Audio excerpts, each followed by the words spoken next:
Mapagpalang araw po sa ating lahat. PNP Chaplain Jonas Lozano po ang inyong lingkod. Sabi sa Joshua chapter 1 verse 9, "Be strong and courageous. Do not be afraid. Do not be discouraged, for the Lord your God will be with you wherever you go."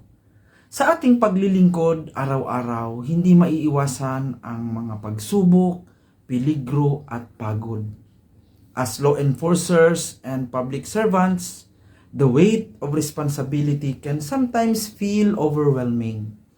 Facing unpredictable situations requires more than physical readiness.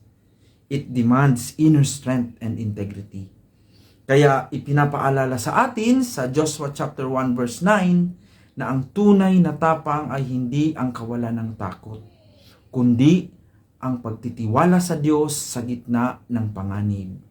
Hindi tayo nag-iisa sa ating mga checkpoint, sa patrol, sa operation, o sa mga gawaing administratibo. Kasama natin ang Diyos sa lahat ng oras. Gawin nating pundasyon ang integridad at pananampalataya upang manatili tayong matatag, matuwid at handang maglingkod sa bayan ng buong husay at karangalan. Manalangin tayo. Panginoon, salamat po sa biyaya ng paglilingkod. Pagpalain mo po ang bawat isa sa amin. Ito ang aming dalangin sa pangalan ni Jesus. Amen. Amen.